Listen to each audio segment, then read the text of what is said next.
Every 100 years, the global economy doesn't merely slow down, correct itself, or experience a normal recession. It goes through something far more profound, a systemic clearing, a reordering of incentives, a redistribution of power and wealth. This isn't driven by coincidence or chaos, and it isn't the result of a single bad policy decision. It happens because economic systems, like natural systems, accumulate pressure over time. And when that pressure reaches a critical point, release becomes inevitable. In the early 1700s, speculation surrounding the South Sea Company convinced investors that profits were guaranteed and risk was obsolete. Fortunes poured into paper promises disconnected from real productivity, until confidence evaporated and wealth collapsed back to reality. In the 1820s, Europe emerged from decades of war drowning in debt, only to discover that expansion fueled by borrowing could not sustain itself indefinitely. And in the 1920s, the world believed it had finally conquered economic cycles altogether. That belief was shared by bankers, politicians, academics, and everyday investors alike. The economy appeared unstoppable. Technological innovation accelerated. Markets climbed steadily. Credit expanded effortlessly. Newspapers spoke of a permanent era of prosperity. Risk was treated as an artifact of a less sophisticated past. Then the system broke. What makes today unsettling isn't that history might repeat itself. It is that the conditions that led to those collapses are not only present again, they re-amplified. The tools are more complex, the markets are larger, the debt is exponentially greater, and the confidence, once again, feels absolute. The most dangerous moments in economic history are not defined by fear.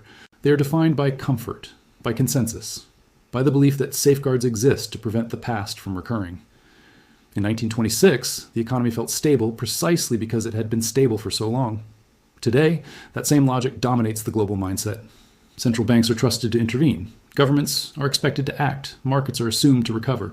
But stability built on leverage is fragile by design. To understand why the coming years matter, the story has to begin where every reset begins, with debt. In the 1920s, debt transformed from a cautious instrument into a cultural norm. The invention of margin trading allowed investors to control large stock positions with minimal capital. Borrowing wasn't framed as risk-taking. It was framed as intelligence. Why wait years to accumulate wealth when leverage could accelerate the process? Corporations borrowed to expand production. Governments borrowed to fund growth. Households borrowed to speculate. Debt created prosperity until it didn't. Today, the same dynamic defines the global economy, but on a scale so vast it defies intuition. Global debt has surpassed $300 trillion, dwarfing global economic output. Governments operate on permanent deficits. Corporations issue debt not primarily to innovate, but to inflate share prices through buybacks.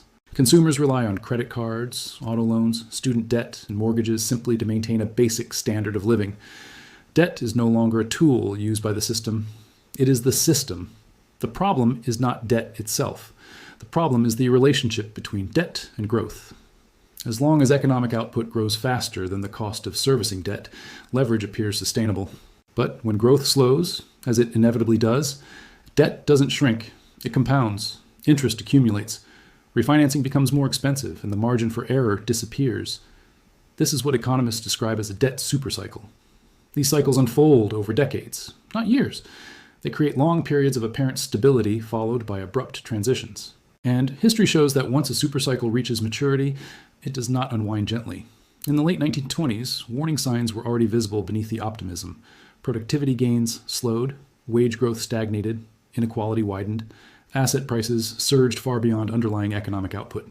The system became increasingly dependent on leverage to sustain momentum. When the market finally turned, the structure collapsed inward. Margin calls forced investors to sell. Forced selling pushed prices lower. Lower prices triggered more margin calls. What appeared to be a market correction became a systemic liquidation.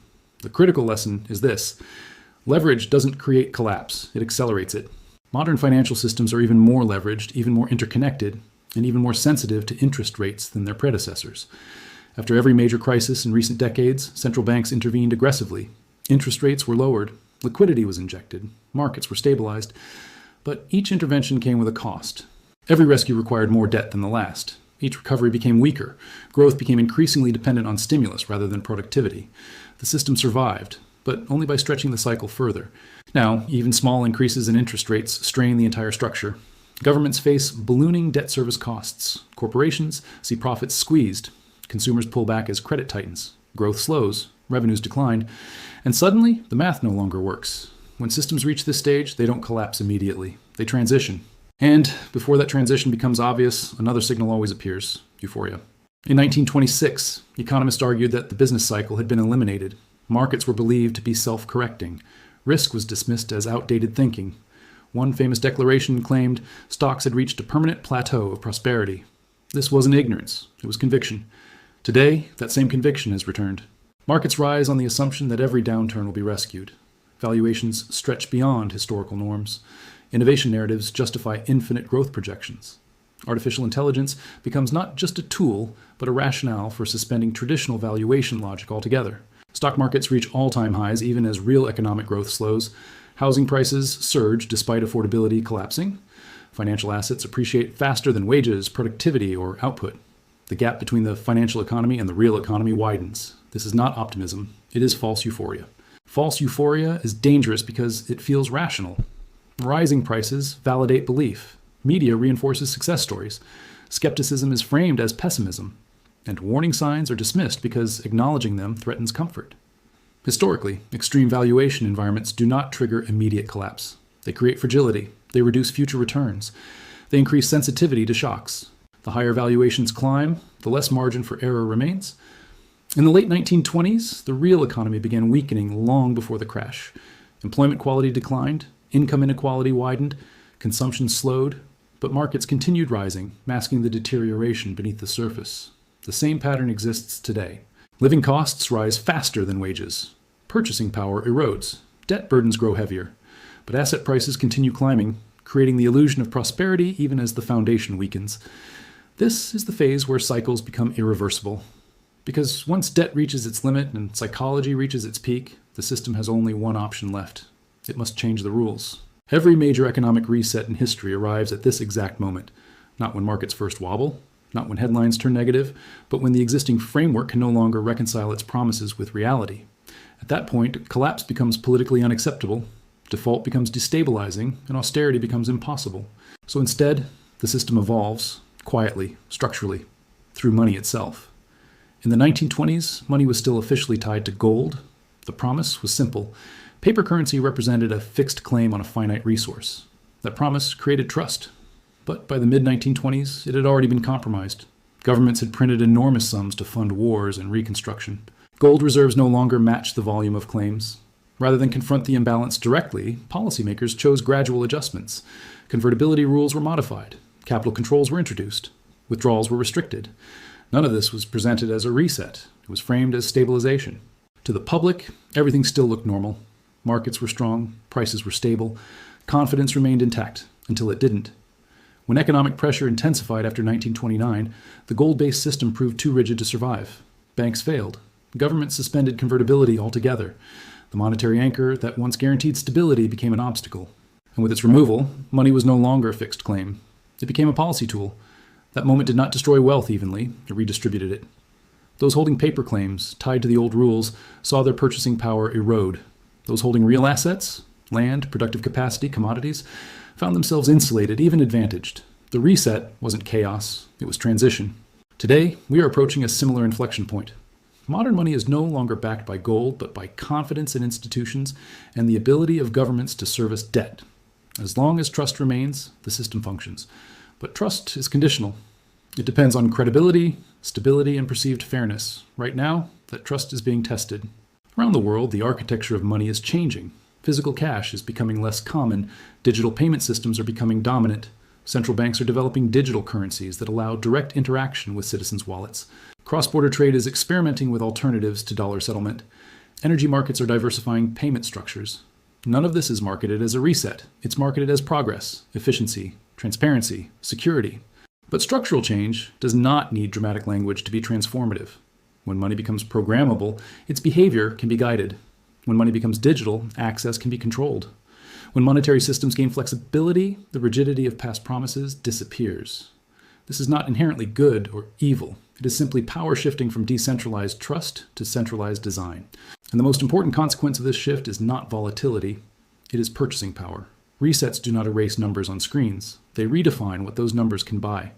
After the Great Depression, stock indices eventually recovered. Nominal values rose.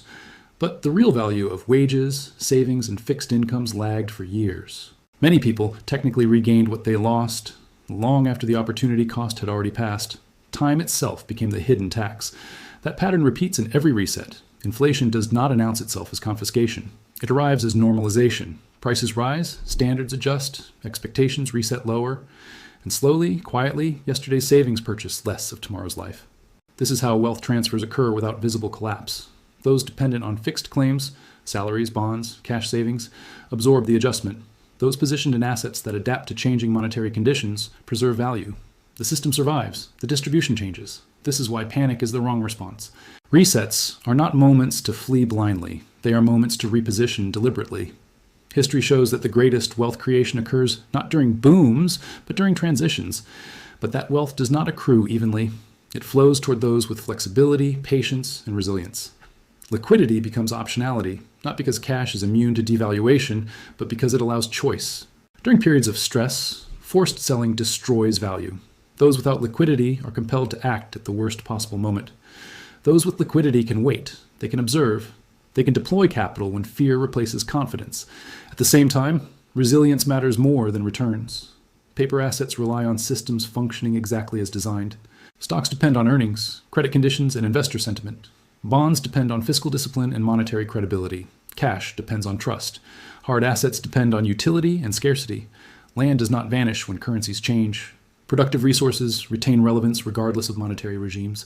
Assets tied to essential functions, food, energy, shelter, behave differently during transitions than speculative instruments. This is why the most sophisticated players do not chase peak valuations. They reposition quietly, they reduce exposure to fragility, they increase exposure to durability. They do not attempt to predict the exact moment of change, they prepare for its inevitability. This is what an anti-fragile approach looks like. Not betting on collapse, but acknowledging transition. Not assuming continuity, but designing flexibility. The final stage of every cycle feels deceptively calm. Markets fluctuate but remain elevated. Institutions project confidence. Policymakers reassure stability. The system appears intact until the moment the rules quietly shift. By the time the public recognizes a reset, it is already well underway. This is why the 100-year cycle matters. Not as superstition, but as structure. It reflects how long it takes for leverage to accumulate, for institutions to stretch credibility, for incentives to distort behavior, and for confidence to outpace reality. You cannot stop this process. No individual can. No policy can eliminate cycles entirely. But awareness changes outcomes. Those who understand where they are in the cycle make different choices. They prioritize resilience over optimization. They value flexibility over leverage. They measure wealth not just in returns, but in durability. The rewind is not about fear, it's about clarity. History does not repeat exactly, but it rhymes closely enough to guide preparation. And right now, the rhyme is unmistakable. The reset is not a single event. It is a process unfolding in slow motion. The question is not whether it happens. It is whether you recognize it while positioning still matters. Because when the dust settles, the system will continue. Markets will function. Money will circulate. But the winners will not be those who assumed permanence. They will be those who understood transition. The 100-year cycle is not a curse. It is a blueprint. You cannot stop the rewind, but you can choose how you play the tape.